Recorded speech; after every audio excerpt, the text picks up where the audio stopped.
تلاشی لے رہا ہوں. لیکن جوش کہتے ہیں کہ باقی افراد جو ہندو تھے وہ شرم و حیا کا مظاہرہ کر رہے تھے خانہ پوری کے طور پر. انہوں نے میرے گھر کی اس طرح سے کوئی تلاشی نہیں لی, لیکن ایک مسلمان کو دیکھا کہ وہ ادھر ادھر میری چیزوں کو دیکھ رہا ہے, ہاتھ مار رہا ہے, اور یہاں تک کہ میری ایک گھڑی اٹھا لی, میری ٹائم پیس اٹھا لی. تو دیکھ کر مجھے اتنی شرم آئی کہ جہاں ہندو یہ خیال رکھ رہے ہیں وہاں پر ایک مسلمان. تو کہا کہ میں بے ساختہ میری زبان سے یہ شعر نکلا کہ کوئی حد ہی نہیں اس احترام آدمیت کی, بدی کرتا ہے دشمن اور ہم شرمائے جاتے ہیں. اسے سماحہ کہا جاتا ہے, لیکن انسان دیکھتے ہوئے اندیکھا کر دے, دیکھتے ہوئے انجان بن جائے. وہ دیکھ رہا ہے لیکن تغافل برت رہا ہے. ایسا نہیں کہ غافل ہے, تو اگر کوئی غلطی کر رہا ہے, کوئی جرم کر رہا ہے, کوئی بد اخلاقی کر رہا ہے, کوئی زیادتی کر رہا ہے, اس کے باوجود اسے یوں نظر انداز کرے کہ دوسرے کو یہ محسوس کروایا جائے کہ میں نے تو دیکھا ہی نہیں, مجھے تو پتہ ہی نہیں. یہ شرف ہے. اور امام سجاد یزید کے مسجد جامع اموی میں اپنے اوصاف گنوا رہے ہیں کہ اللہ نے ہمیں علم عطا کیا, حلم عطا کیا, شجاعت عطا کی, سماحت عطا کی, فصاحت عطا کی, اور چھٹی چیز یہ وہ آپ کے دلوں میں ہے. لیکن امام فرما رہے کہ اللہ نے ہمیں عطا کی ہے. یہ عجیب بات ہے. کہا کہ والمحبت فی قلوب المومنین, اللہ نے ہمیں مومنوں کے دلوں میں محبت عطا کی ہے. وہ چیز جو آپ کے دل میں ہے,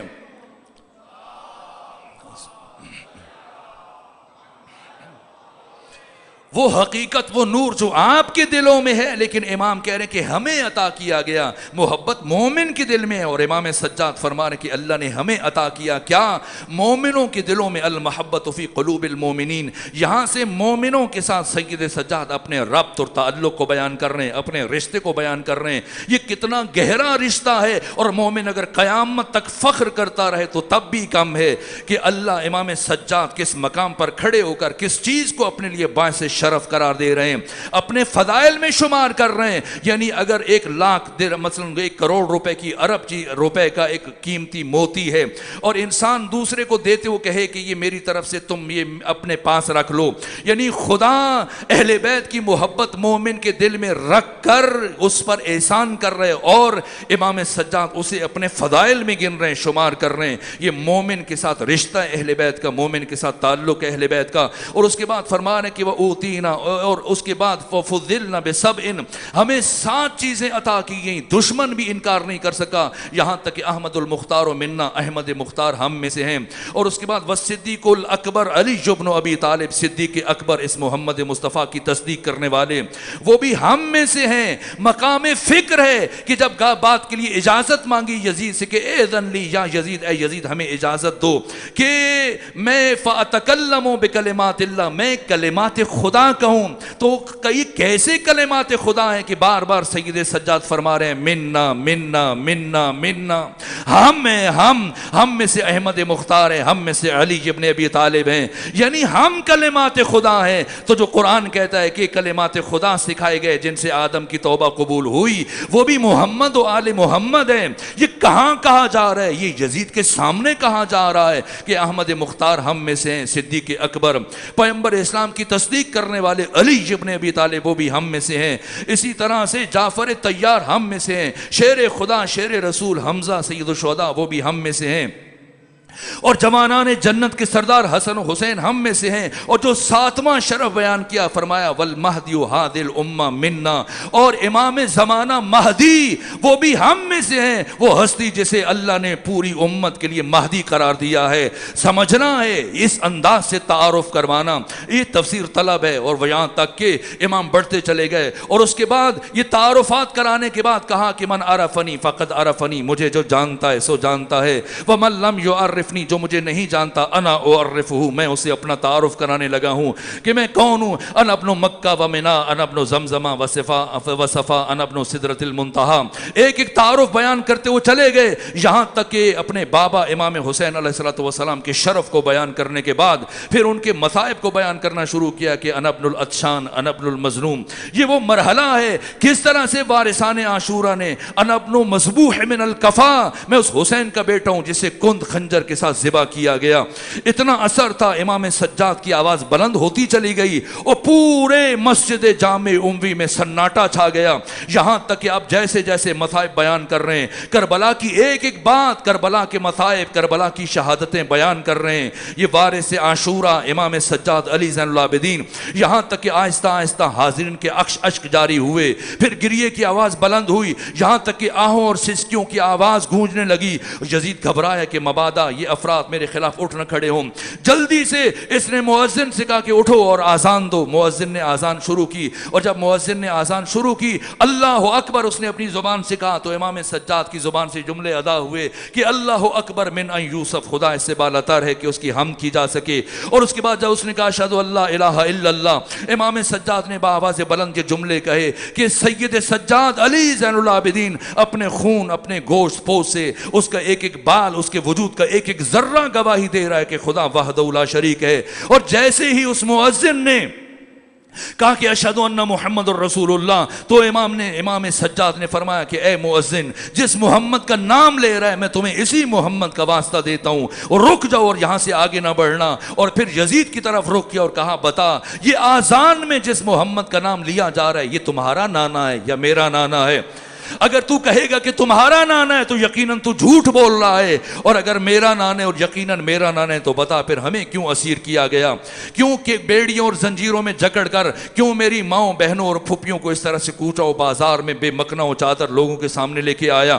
یہاں تک کہ حاضرین کے گریے کی آواز بلند ہوتی چلی گئی، اور اس کے بعد وہ مرحلہ کہ سید سجاد نے اپنا گریبان چاک کیا اور حاضرین کی طرف رخ کیا، باقی باتیں یزید سے کی، پھر پورے مجمع پر نگاہ ڈال کے کہا کہ بتاؤ پوری دنیا میں اس وقت محمد مصطفیٰ کا میرے علاوہ کوئی اور فرزند ہے؟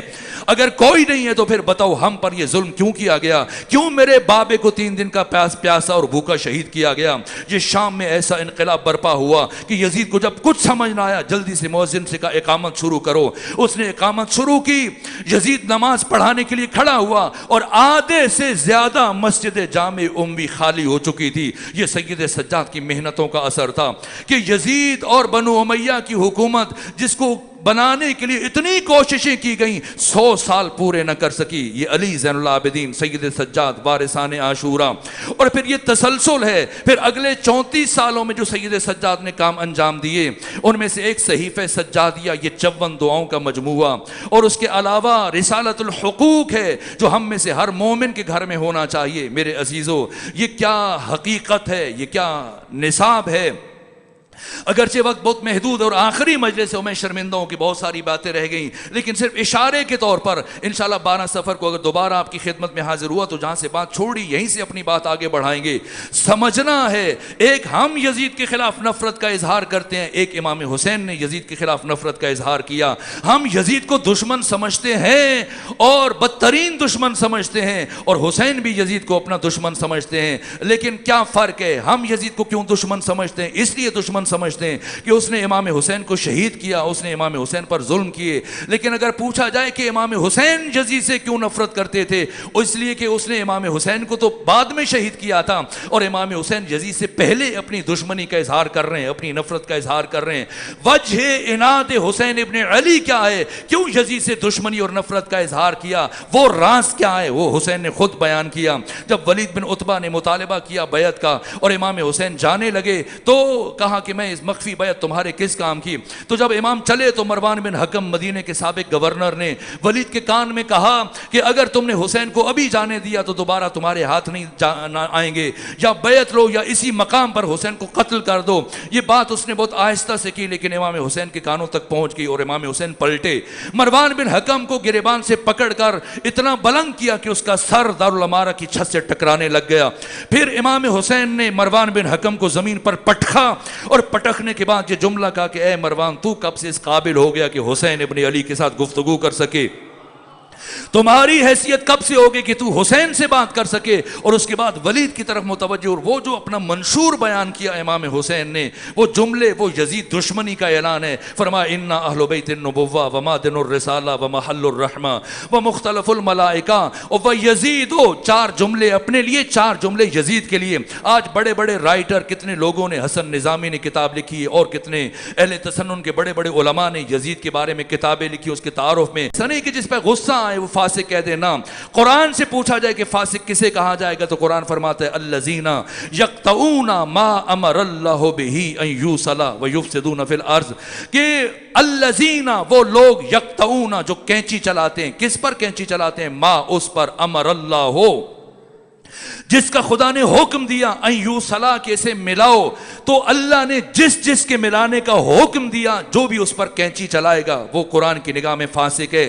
خدا نے پہلے عبد اور معبود کا تعلق، اللہ اور بندے کا تعلق، اولاد اور والدین کا تعلق، نبی اور امام کا تعلق، بہن اور بھائی کا تعلق، زوجہ اور زوج کا تعلق، اور باقی تمام انسانی رشتے، ان کو پروردگار مستحکم دیکھنا چاہتا ہے. جو بھی ان رشتوں پر اثر انداز ہونے کی کوشش کرے، کینچی چلائے، وہ قرآن مجید کی نگاہ میں فاسق ہے. اسلام کافر کی ایک حد تک حقوق کا قائل ہے، اس کی کچھ نہ کچھ عزت ہے. کسی کافر کی بھی غیبت کرنا جائز نہیں ہے، لیکن فاسق کی غیبت جائز ہے، اس لیے کہ فاسق کی کوئی حرمت نہیں ہے. تو فاسق کون ہے؟ جو انسانی رشتوں پر، الہی رشتوں پر کینچی چلاتا ہے. اور یہ سید سجاد ہیں، وارثان عاشورہ کے لیے نصاب چھوڑا. امام سجاد نے رسالت الحقوق، یہ ہمارے گھروں میں ہونا چاہیے، کہ 51 حقوق بیان کیے. پہلا حق اللہ کا حق جو ہے، پھر والدین کا حق ہے، اولاد کا حق ہے، معلم کا حق ہے، ہمسائے کا حق ہے، بہن کا حق ہے، بھائی کا حق ہے، دوست کا حق ہے. واقعاً ایسا، یعنی یزید اس کی زندگی فسق و فجور پر مبنی ہے. اور امام حسین نے اس لیے قیام فرمایا کہ یزید کے فسق و فجور کو یزید کے گھر تک محدود کر دیں اور وہ اسلامی معاشرے تک نہ آنے پائے. لیکن اب چونکہ اثرات شروع ہو گئے تھے، اس لیے امام سجاد نے 34 سالہ عہد امامت میں اس طرح سے فسق و فجور کے خاتمے کے لیے وہ جو نصاب معین کیا، وہ سارے حق، تاکہ ہر تعلق اپنے درجہ کمال پر آ جائے. اللہ کے ساتھ تعلق درجہ کمال پر آ جائے، والدین کے ساتھ تعلق درجہ کمال پر آ جائے. جو بچے ہیں، جوان ہیں، میرے عزیزوں، میں نے کل آپ کی خدمت میں عرض کیا ہے کہ ہم فرقہ نہیں ہیں. اگر کوئی ہمیں فرقہ کہے اس نے ہم پر ظلم کیا. اس سے بڑا ظلم یہ ہوگا کہ ہم خود کو فرقہ سمجھنا شروع کر دیں. نہ، تشیع اسلام کی نوعیت کا نام ہے، تشیع اسلام کا محافظ ادارہ ہے، تشیع اسلام کا ہراول دستہ ہے. ہماری ذمہ داریاں سب سے زیادہ الگ ہیں، چاہے کوئی ہمیں کافر کہے، خواہ کوئی ہمیں برا کہے، لیکن یہ ہماری ذمہ داری جو ائمہ کی طرف سے ہمیں منتقل ہوئی ہے. آپ اسلام کا ہراول دستہ ہیں، آپ اسلام کے نمائندہ ہیں. آپ نے اسلام کی تعلیمات کا، مسلمین کا قدروں کا تحفظ کرنا ہے. اگر کوئی اہل سنت فلسطین کے حق میں آواز نہیں اٹھاتے، نہ اٹھائیں، لیکن ہماری ذمہ داری ہے. ہم پر معصومین نے واجب قرار دیا. علی ناج البلاغہ میں فرماتے کہ کونوا للظالم خصما وللمظلوم اونا، کہ ظالم کے دشمن بن جاؤ اور مظلوم کے پشت پناہ بن جاؤ. خواہ ہمارا نقصان ہو جائے، لیکن ہم ہر ظالم کے خلاف اپنی آواز بلند کریں گے. وقت بہت کم رہ گیا، میں تیزی سے مراحل کو طے کرنے کی کوشش کر رہا ہوں. میرے عزیزوں، یہ حسینیت یا زینبیت، یہ کسی مردہ یزید کو مرد آباد کہنے کا نام نہیں ہے. زینبیت نام ہے زندہ یزیدوں کا تعاقب کرنا، اور زندہ یزیدوں کو کیفر کردار تک پہنچانے کا نام زینبیت ہے. کس طرح سے زینب بنت علی نے تعاقب کیا اور یزید کے تعاقب میں بی بی شام تک پہنچی. اور حسین اس لیے ساتھ لے کے گئے زینب بنت علی کو، اس لیے کہ صرف مرد آباد کہنے سے بات نہیں بنتی ہے، تعاقب کیا جائے، یزید کے گھر تک جا کر یزید کو مرد آباد قرار دیا جائے. اسی طرح سے یہ عزاداری، یہ اس رسم زینبی کا تسلسل ہے. اپنے عصر کے زندہ یزیدوں کو پہچاننا ہے اور پھر انہیں مرد آباد کہنا ہے. اگر کوئی خاموش ہے، کسی مصلحت کا شکار ہے، وہ بے شک خاموش رہے، وہ مصلحت کا شکار رہے. لیکن جب بھی جہاں بھی ظلم ہو، سب سے بڑی آواز، سب سے قوی آواز عالمی سطح پہ تشیع کو ہونا چاہیے.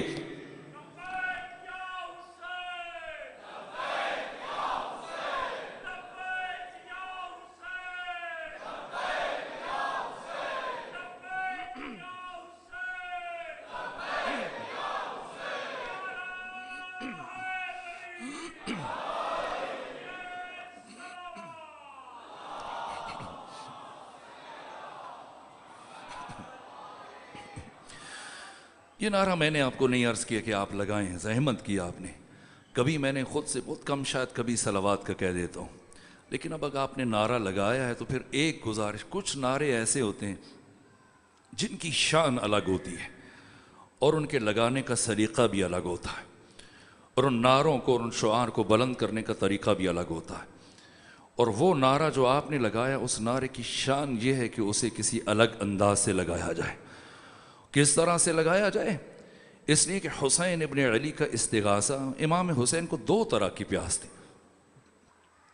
سید ابن طاؤس نے اللحوف میں لکھا اپنے مقتل میں، مقتل ابی مخنف میں ہے، منہاج الدموع میں، دمۃ الثاقبہ میں، نفس المہموم میں یہ روایت موجود ہے کہ امام حسین 3 دن کی پیاس کے بعد اتنے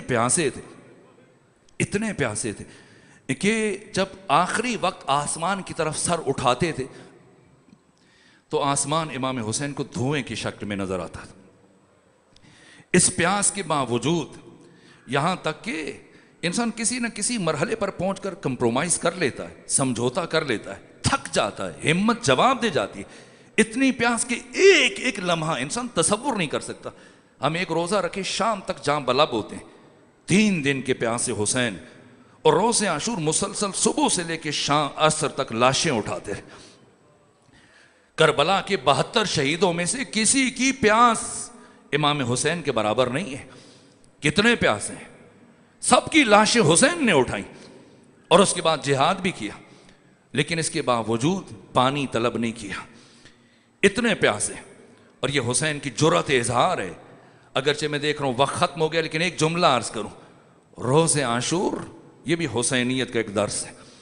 روز عاشور ایک مرتبہ امام حسین نقاہت محسوس کر رہے ہیں، پیاس کی شدت غالب ہے، اور آپ کچھ لمحوں کے لیے زمین پر بیٹھے.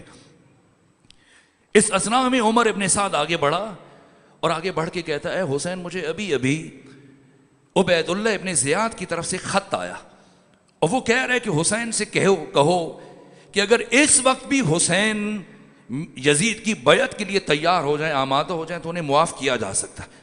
میں نے کہا انسان کسی نہ کسی مرحلے پر پہنچ کر کمپرومائز کر لیتا ہے، سمجھوتا کر لیتا ہے، مصلحت سے کام لے لیتا ہے، خاموش ہو جاتا ہے. لیکن جیسے ہی عمر ابن سعد نے عبید اللہ ابن زیاد کی یہ بات اور پیغام پہنچائی، 3 دن کے سوکھے گلے سے حسین ابن علی نے اب جو آواز بلند کی پورے میدان کربلا میں سنی گئی. اور عمر ابن سعد کے ایک ایک ساتھی نے 36,000 کا لشکر ہے اور 1.5 لاکھ سے زیادہ تماشائی اکٹھے ہیں جو کوفہ سے اطراف کی آبادیوں سے. مقتل نگاروں نے، سیرت نگاروں نے لکھا سب نے سنا. ایک مرتبہ جب حسین ابن علی کے حنجرے سے آواز بلند ہوئی، اتنا جلال تھا، اتنی ہیبت تھی. جس طرح سے کوفہ میں، شہر کوفہ کے دروازے پر جب لوگوں کا اتنا ہجوم تھا کہ جس نیزہ بردار نے سر امام حسین اٹھا رکھا تھا، اس رش اور ہجوم میں اس کے ہاتھ سے نیزہ چھوٹ گیا اور سر امام حسین نیزے کی بلندی سے زمین پر گرا. ثانی زہرا سے یہ منظر برداشت نہیں ہوا. کہ سید سجاد عمر ابن سعد سے کہا ان لوگوں کو خاموش کروائے، میں کچھ کہنا چاہتی ہوں. یہ سنا عمر ابن سعد ہنسا. کہ سید سجاد آپ کی پھوپھی زینب عجیب باتیں کرتی ہیں. یہ اتنا بڑا ہجوم ہے کہ اگر یہاں پر کوفے کا گورنر عبید اللہ ابن زیاد آ جائے، وہ بھی اتنے بڑے اجتماع کو خاموش نہیں کروا سکتا. یہ اتنی بڑی تعداد میں پورا کوفہ سمٹ کر اکٹھا ہے، میں کیسے خاموش کروا سکتا ہوں. یہ سنا ثانی زہرا نے فرمایا اگر عمر سعد خاموش نہیں کروا سکتا تو اب علی کی بیٹی خاموش کروائے گی. اور مورخین نے لکھا ہے جب خطبہ شروع کیا تو اتنا جلال تھا، اتنی ہیبت تھی ثانی زہرا کے لہجے میں کہ جانوروں کے گلوں کی گھنٹیاں بھی خاموش ہو چکی تھی. یہ ثانی زہرا، یہ ولایت تکوینی ہے، یہ نفوس پر تصرف ہے، یہ شریکت الحسین ہے. اور وہ خود حسین روز عاشور جیسی عمر ابن سعد نے کہا، عبید اللہ کہہ رہے کہ اگر ابھی بھی بیعت کر لیں، 3 دن کے سوکھے گلے سے حسین کی آواز بلند ہوئی اور پورے میدان کربلا میں سنی گئی. فرمایا ان الدعی ابن الدعی قد رکزنی بین الاثنتین، حرام زادے کا حرام زادہ بیٹا وہ مجھے اختیار دے رہے بین الذلت والذلہ، کہ میں ذلت قبول کروں، بیعت کر لوں، یا پھر مرنے کے لیے تیار ہو جاؤں. اے عمر ابن سعد، جا کر کوفہ میں عبید اللہ ابن زیاد کو بتانا کہ حسین کربلا میں کہہ رہے تھے ہیہات من الذلہ، اللہ نے ذلت کو حسین سے بہت دور رکھا ہے. یہ حسین ہے. اور پھر حضرت نے حملہ فرمایا, اور جو حملہ کیا ایسی جنگ کی کہ سید مہدی بحر العلوم فرماتے کہ میرے لیے طے کرنا مشکل ہے کہ علی بڑے شجاع ہیں یا علی کا بیٹا حسین بڑے شجاع ہیں, کہ 12 کلومیٹر دور تک دشمن کے لشکر کو دھکیلتے ہوئے پہنچے حسین, اور اس طرح سے ریوڑ کی مانند بھاگ رہے ہیں آپ کے آگے, یہاں تک کہ نماز عصر کا وقت آیا. یہاں پر میں چہلم کی مجالس میں عرض کروں گا قریب میں سید الشہداء کی زندگی کی یہ پہلو, چونکہ وقت ختم ہوا تو میں جو بات عرض کر رہا تھا. پھر پلٹ کر آئے اور وقت آخر حضرت نے صدا استغاثہ بلند کی. 3 دن کے پیاسے نے اپنے لیے پانی نہیں مانگا. کسی تاریخ کی کتاب میں, کسی سیرت کی کتاب میں, حتیٰ جب علی اصغر کو لے کے گئے, یہ شہید مرتضیٰ مطہری نے حماسہ حسینی میں لکھا ہے کہ کرامت حسینی کے خلاف تھا کہ حسین پانی طلب کرے. کسی تاریخ سے ثابت نہیں کہ امام حسین نے پانی مانگا ہو. ہاں, علی اصغر کی زبان سے العطش کی آواز نکلی. جب علی اصغر کو لے کر گئے اور دشمن نے کہا کہ اگر یہ بچہ پانی مانگ لے, سوچا 6 ماہ کا بچہ ہے کیسے مانگے گا. 3 دن کے پیاسے حسین نے اپنے لیے پانی نہیں مانگا. حسین کو 2 طرح کی پیاس تھی, ایک نصرت کی مدد کی, وہ اپنے مقصد کے بقا کے لیے, جو میں وارثان عاشورہ کا موضوع عرض کر رہا ہوں, وہ وراثت, اس کی قیامت تک حفاظت. 3 دن کے پیاسے نے اپنے لیے پانی نہیں مانگا, نصرت مانگی ہے, مدد مانگی ہے. اس لیے ہم تک یہ آواز 14 صدیوں کا سفر عبور کر کے پہنچی ہے. تو اگر ہم تک پہنچی ہے تو ایسے جواب نہیں دینا چاہیے جیسے ہم نے دیا ہے, ایسے جواب دینا چاہیے جیسے ان 72 نے جواب دیا. عابس ابن شبیب شاکری کی طرح, یزید بن زیاد کی طرح, عبد الرحمن بن عبد الرب کی طرح, حجاج بن مسروق کی طرح, سعید بن عبداللہ حنفی کی طرح, زہیر ابن قین کی طرح, عابس ابن شبیب شاکری کی طرح, جیسے ان 72 نے حسین کو لبیک کہا. ایسے ہی اپنی قوتوں کو سمیٹیں, اپنی تھکان کو فراموش کریں, اور اپنے پورے وجود سے اپنی مٹھیوں کو بھیج کر فضا میں بلند کریں, اور ان کے استغاثہ کے جواب ان لفظوں کے ساتھ,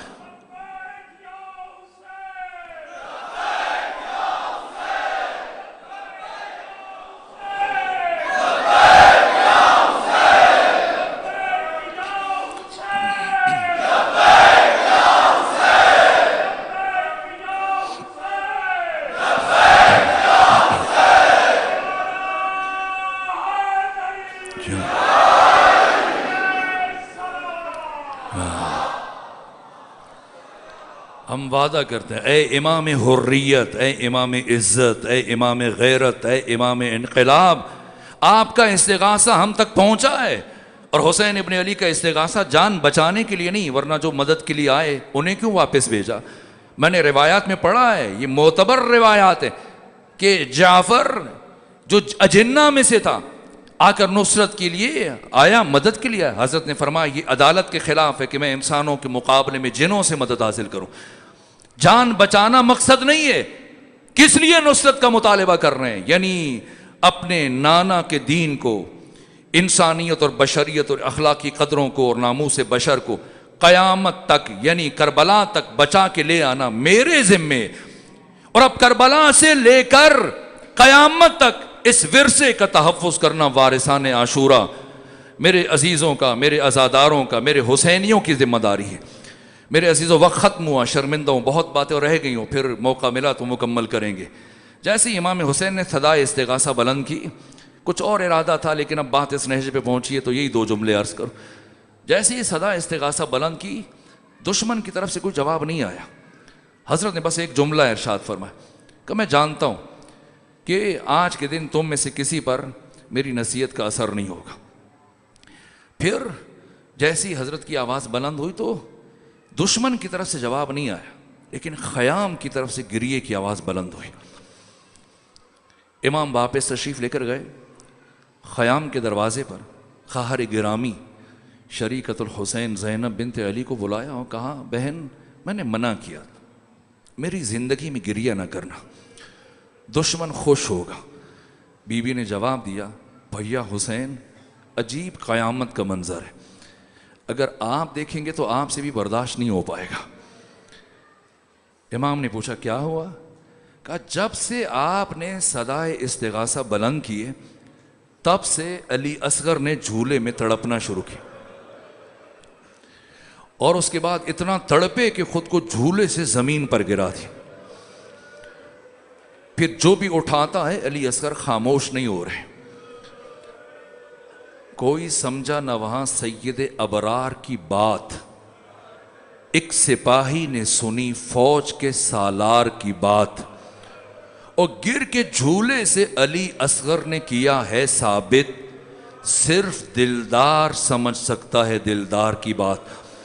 امام حسین آگے بڑھے، فرمایا میں سمجھ گیا، میرے علی اصغر کو میرے سپرد کریں۔ لیا مقتل کی طرف جانے لگے، یا اس شہید کی ماں ام رباب آگے بڑھی، عرض کی آقا کچھ لمحوں کے لیے علی اصغر میرے حوالے کر دیں۔ باقی خواتین نے خیال کیا ماں ہے، چھوٹے بچے کی جدائی مشکل ہے، شاید آخری لمحات میں اپنے بچے کے ساتھ پیار کرنا چاہ رہی ہیں، لیکن یہ ام رباب ہے۔ وہ ام رباب کے امام حسین اپنی دعاؤں اور مناجات میں یہ دعا مانگا کرتے تھے، پروردگار میری زندگی میں ایسا دن نہ لے کے آنا کہ حسین زندہ رہ جائے اور حسین کی زندگی میں سکینہ اور ام رباب موجود نہ ہو۔ واقعاً عجیب کردار ہے جناب ام رباب کا، عجیب کردار ہے۔ ممکن ہوا تو 12 صفر کی مجلس میں عرض کروں گا، یہاں تک کہ حجرے میں لے کر گئیں جناب علی اصغر کو، پہلا کام کیا آپ کے کرتے کو تبدیل کیا، نیا کرتا پہنایا، اور کرتا پہنانے کے بعد ایک رومال کو آپ کی کمر میں یوں باندھا جیسے ایک سپاہی میدان جنگ میں جانے سے پہلے کمر بند پہنتا ہے۔ پھر آنکھوں میں سرما لگایا، اور سرما لگانے کے بعد آستینوں کو الٹ دیا جیسے ایک سپاہی میدان جنگ کی طرف جانے کے لیے مبارزہ طلب کرتا ہے، وہ کیفیت۔ اس کے بعد ہاتھوں پر اٹھایا، کچھ وصیتیں کی، اور سب سے پہلی وصیت، آج کل بس اوقات بعض پڑھنے والے پڑھتے ہیں کہ دشمن نے ایسے بچے پر تیر چلایا جسے یہ بھی نہیں پتا تھا کہ تیر کھا کر ہنسنا چاہیے یا رونا چاہیے، نہ، یہ خلاف فطرت بات ہے۔ کانٹا بھی چبھے تو انسان روتا ہے، یہ کیسے ممکن ہے کہ تیر کھا کے کوئی مسکرائے؟ راز کیا ہے اس تبسم کا؟ کون سمجھتا ہے؟ یہ کربلا کی ماں ہے ام رباب۔ علی اصغر کو ہاتھوں پہ اٹھایا اور وصیتیں کی، اور سب سے پہلی وصیت یہ فرمائی کہ اے علی اصغر میں نے سن رکھا ہے آج کے دن آپ کو تیر لگے گا، لیکن اے علی اصغر جب تیر لگے ہو سکے تو گریہ نہ کرنا۔ آپ کے بابا حسین صبح سے لاشیں اٹھا اٹھا کر تھک چکے ہیں، اگر آپ ان کے ہاتھوں پہ گریہ کریں گے آپ کے بابا کے دل کو تکلیف پہنچے گی، اے علی اصغر ہو سکے تو تیر کھا کے مسکرا دینا۔ اور جو دوسری وصیت فرمائی کا علی اصغر اب جب آپ کو تیر لگے گا آپ کی شہادت ہو جائے گی، اور شہادت کے بعد حوض کوثر پر آپ کے دادا علی، آپ کی دادی فاطمہ زہرا دونوں آپ کا انتظار کر رہے ہیں اپنے ہاتھ میں آب کوثر لیے ہوئے، لیکن جب آپ کی دادی فاطمہ زہرا آپ کو آب کوثر پیش کرے تو خبردار نہ پینا،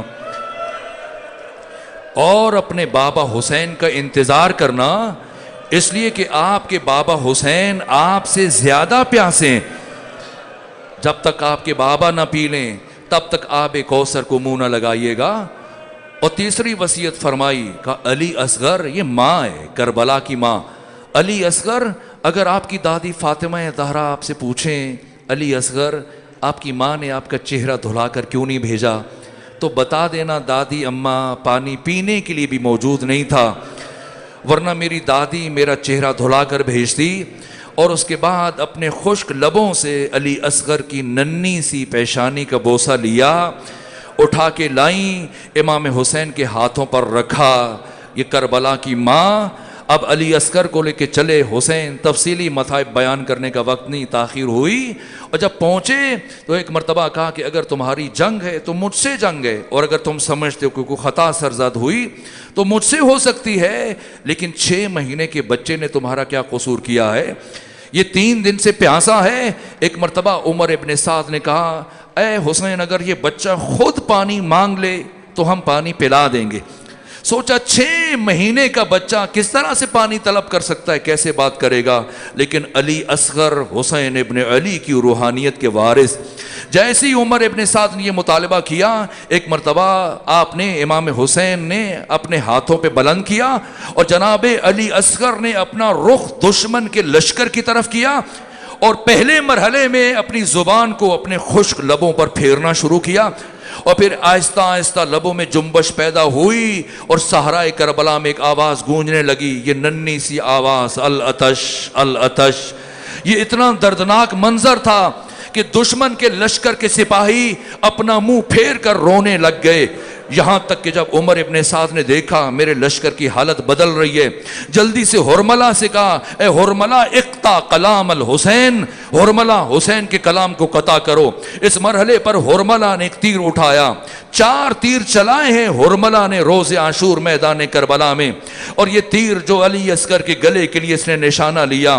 بہرحال اس تیر کا وزن علی اصغر کے وزن سے بہت زیادہ تھا. اتنا کہوں گا بس کہ صاحب دمت و ثاقبہ نے لکھا, ادھر اس نے تیر چلایا اور جب تیر لگا تو تیر لگا نہیں, کیا تعبیر استعمال کی صاحب دمت و ثاقبہ نے, کہ فَذَبَحَهُ مِنَ الْأُذُنِ إِلَى الْأُذُنِ. اس تیر نے علی اصغر کو ایک کان سے دوسرے کان تک ذبح کر دیا. بس میرے عزیزو, آپ کے ہاں بھی چھوٹے بچوں کو دودھ چھڑانے کے موقع پر کتنا اہتمام کیا جاتا ہے. جب دودھ چھوڑنے کا مرحلہ آتا ہے, ان کے والدین رشتہ دار اس کے لیے مٹھائیاں لے کے آتے ہیں, پھل لے کے آتے ہیں, کھلونے لے کے آتے ہیں, لیکن تاریخ انسانی میں کسی بچے کا دودھ ایسے نہیں چھڑوایا گیا جس طرح سے کربلا میں رباب کے فرزند علی اصغر کا دودھ چھڑوایا گیا. بس میرے عزیزو, یہ اتنا مشکل مرحلہ تھا امام حسین کے لیے روز عاشور. ایک جناب علی اصغر کی لاش جب اٹھائی, خیام تک آئے, 7 مرتبہ اندر جانے کا ارادہ کیا, پھر پیچھے پلٹ کر آئے. حسین تردد کر رہے, مبادا اگر میں خیمے کے اندر چلا گیا, کوئی بی بی علی اصغر کو میرے ہاتھوں پر اس حال میں دیکھ کر مر نہ جائے.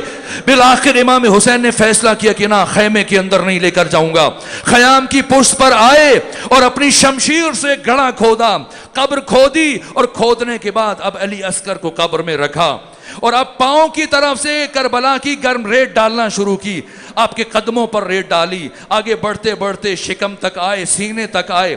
یہ اتنا مشکل مرحلہ تھا کہ حسین جیسا حساس امام ایک مرحلے کے لیے رکا کہ کس طرح سے علی اصغر کے چاند جیسے چہرے پر خاک ڈالیں, کربلا کی گرم ریت ڈالیں. ابھی حسین سوچ رہے تھے کہ پشت سے آپ کے کندھے پر ایک ہاتھ بڑھا, مڑ کر دیکھا ام رباب کھڑی, ہاتھوں کو جوڑے ہوئے, یہ کہہ رہی تھی, آقا آپ جا کر میدان کربلا میں اپنے ادھورے کام کو مکمل کیجئے, اس کام کو آپ کی کنیز ام رباب انجام دے گی. بس میرے عزیزوں معاف کیجئے گا, سکت نہیں کہ زیادہ عرض کر سکوں, بس ایک جملہ, یہ کربلا میں وہ واحد لاشا ہے جو دفن کیا گیا, لیکن کم سے کم علی اصغر کو دفن کرنے کے بعد ام رباب مطمئن ہو گئی کہ میرا بچہ دفن ہو گیا. لیکن جیسی عصر عاشور سروں کو گنا گیا اور ایک مرتبہ دیکھا کہ ایک سر کم ہے, عمر ابن سعد چلایا, یہ ایک سر کم ہے, وہ کس کا سر ہے؟ کہا علی اصغر کا سر نہیں مل رہا. اب 10 ولد الزنا منتخب کیے گئے, ان کے ہاتھوں میں نیزے دیے گئے اور کہا گیا کہ تلاش کرو. خیام کے اطراف میں حسین علی اصغر کی لاش اٹھا کر لے کے گئے تھے. اب کربلا کے اس مرحلے پر, اس زمین پر چپے چپے پر نیزے مارے جا رہے ہیں. کتنی مرتبہ شہید ہوا حسین کا علی اصغر, ایک مرتبہ نیزہ مارا جا رہا ہے, جگہ جگہ پر نیزے گاڑے جا رہے ہیں. ایک مرتبہ ان اشقیاء میں سے ایک شقی کا نیزہ جیسی زمین میں گیا, اس نے اٹھایا, علی اصغر کے سینے میں یہ نیزہ پیوست ہوا, علی اصغر کا لاشا بلند ہوا, پھر زمین پر اتارا گیا اور یہ 3ری مرتبہ شہید کیا جا رہا ہے. الا لعنت الا لعنت اللہ الا لعنت اللہ علی القوم الظالمین وسيعلم الذین ظلموا ای منقلب ینقلبون. پروردگار ہماری عبادت اپنی بارگاہ میں قبول فرما. پروردگار ان آوازوں پہ اپنی رحمت نازل فرما. پروردگار ہمیں حقیقی عزادار بننے کی توفیق عطا فرما.